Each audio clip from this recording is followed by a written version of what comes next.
yeah. So I totally understand that question. I already answered the almost got hit part. Kendrick or Drake? Kendrick. It's never been any other way but that. You could ask anybody in my personal life. I enjoy a lot of Drake's music, especially earlier on. Before I had a mentality shift after what was it? Was it Scorpion? I want to say I enjoyed some of the stuff off of Scorpion, but the fact that the majority of the album was kind of mid or worse, and the fact that it came from such a place of like bitterness. That bitterness hit though sometimes, like nonstop, rolling not a rolling not a stop. Wow, shit don't never stop. That beat, and that's not Drake. That's 40 or that's whoever did that. So I that was a good beat. But Certified Lover Boy, the ones after that, aged like cheese. Aged like cheese. Sorry, because cheese is supposed to age. Aged like some oat milk or some shit. Okay. Whereas Kendrick, his shit has only aged like fine wine. Like Mr. Morale and the Big Steppers, the jazz samples on that thing. As somebody who's heavily inspired by jazz music and hip hop music, to hear him be so indebted to the origins of the genre, but then to transcend so far beyond it. My nigga Kendrick. My partner has even sold Kendrick a mattress, and he worked at a furniture store. He worked in Rancho Cucamonga. Kendrick came through with his family and bought them like a whole new, like several mattresses and a whole, basically decked out the house and shit like that, because I guess they live nearby in I don't want to blow up their spot, but they kind of live nearby in the Inland Empire, so he was kind of stopping by like basically the big mattress store that's nearby, and my partner sold him a mattress, and when he told me, he didn't even know who Kendrick was like that. He just knew that his son liked him and that I liked him. I'm just like, I would have lost my shit. They would have had to keep me off the sales floor if Kendrick was there. And I mean that with all, I'm not stalker, I'm not crazy. It's just that rapper, that man, that Pulitzer Prize winner is that dude. And he puts on for LA and he puts on for Cali, and I go up for him every single time. Shout out. So if you between Kendrick and Drake, Kendrick. If it has to come down to it, Kendrick, absolutely. Absolutely, no other way around it. I went on for too long about that question.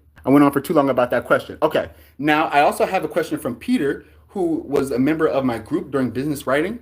I played the CEO, he played the CMO. We each had to take a role, and we also had a peer called Sonny, who we were in the group with, and he was the CFO. And we all came together and we got a B on that assignment, and the teacher was really, really hard. So getting that B was not easy. So shout out to Peter. He asked, how did my management class go? And my management class was, what he's referencing is called organizational behavior. Both Peter and I were in organizational behavior class this past semester in spring, and I had a really good time with it. Actually, I got a B in the class.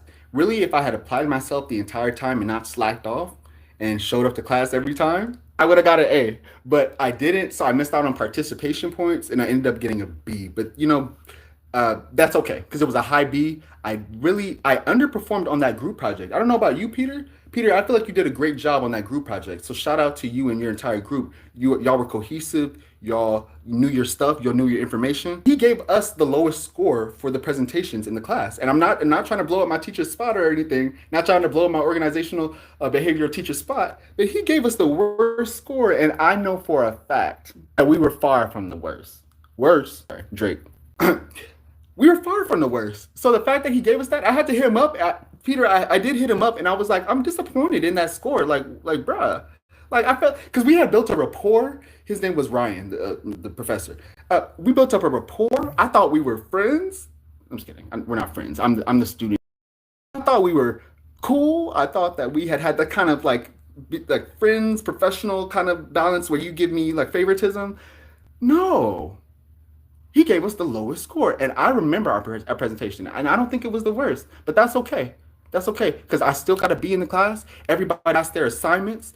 I'm so proud of the guys I was in the group with because they showed up, they showed out when I take on the organizational role. So when I kind of assigned everybody what I think that they would be best at, everybody got what they were supposed to get done on time. They were communicative about it. I did not experience that with every group this past semester. So it just made me feel so great that I had that in my organizational behavior management class. That's just to answer Peter's question. He was basically talking about this past spring semester where I was taking 5 classes at once, and I failed, so I thought, 2 of them. I only failed 1, and the teacher pitied me, I think, and gave me ADJ access on Instagram. The teacher My programming teacher pitied me, and because of how my group did in terms of having me do most of the coding, really all of the coding, and not really contributing any, I think at the end he pulled around and gave me a B. And I'm so grateful to Professor Hoda at State Fullerton for giving me a passing grade. I don't think it was a B, but he gave me a passing grade in the programming class when I was literally on track to get a D. So I will only have to retake one class next semester. So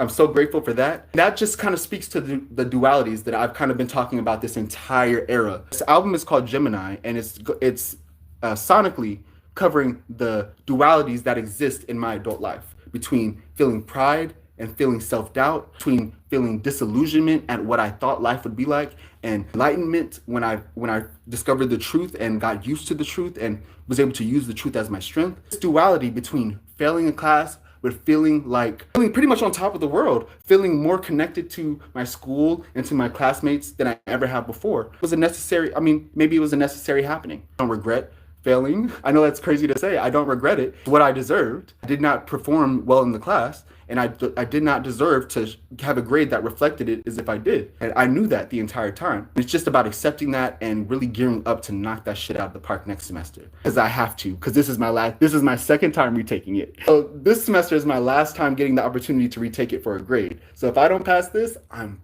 fucked. We're not gonna worry about that. We're gonna pass the class because we're serious about our academics and we're trying to fund this music thing the best that we can. And in order to do that, for as long as we can, the funding thing is going to require me to get my bachelor's degree. So I'm gearing up to get this bachelor's degree in decision science in spring of 2025. I'm preparing to release this album in fall of 2024.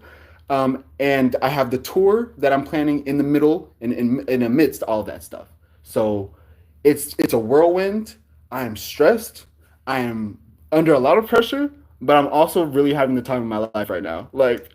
My back's against the wall, and I've never felt more G and never felt more just like fucking rizzed about the whole experience.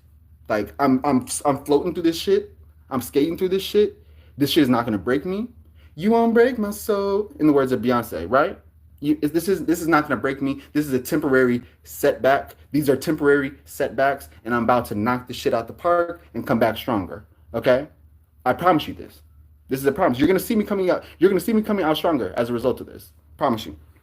This little finance issue, that's nothing. Because this album is fire. Gemini is fire. Okay. First single is coming soon. Okay. I can't promise a date yet. We're weeks away. We are a few weeks away. No. Yes, we are a few weeks away. So that's all the hint I can give. You heard a piece of the song earlier today. If you haven't heard it, I'm going to edit this live stream. Now that we're coming to the end, I'm going to edit this live stream, and I'm going to just kind of cut out all of the parts where I'm rambling or like where I'm kind of like stuttering and stuff. And I'm going to upload like the more precise and edited version. And you'll get to hear the preview, and you'll get to see all the weird shit I said during this entire time. This is the most lively I've ever been during these live streams, and this is the most like consistent viewership I've gotten this entire time. Thank you to I don't even know what to say. I'm so surprised that I've had any continuous watchers or viewers of this live stream. So thank you to EMER and Ashley Miller for joining the live stream on YouTube, not Facebook, YouTube. And I want to thank DJ Access and Peter _Handile. Sorry, Peter, if I pronounced that wrong, but it's a P. You know how to spell Peter _HAND. And I believe that's all of the viewers that came in. I want to say thank you to everybody for coming by. I think I had one more question to answer. Ashley Miller asked me, "What do I enjoy most of my life?" And that is a really good question. What I enjoy most of my life, but most out of my life, is getting to wake up every day and research and develop new ways of impacting my audience, my community.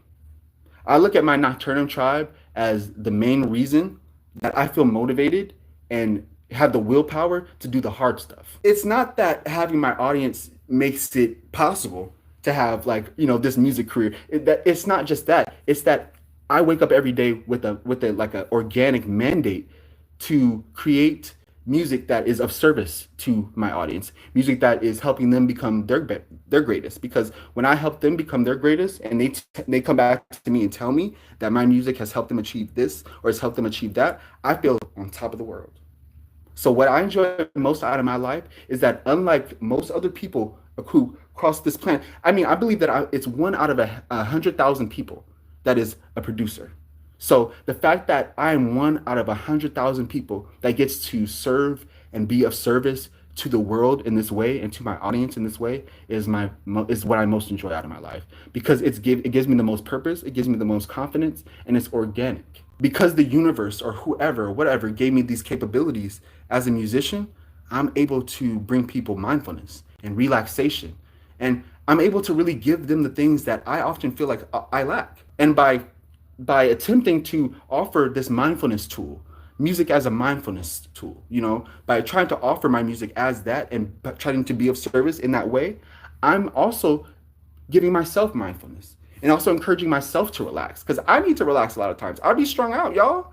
I be tense. I be strung out. I be ready to punch things, and you wouldn't think that from my overall aesthetic and the vibe that I project, but like and the reason why I don't really externalize those negative feelings is because I know that I'm a role model, I'm a leader, and I have a mandate to be a good person, not just for people in my life, but for my audience and the people who they touch and the people who they influence and the people who they're responsible for every day.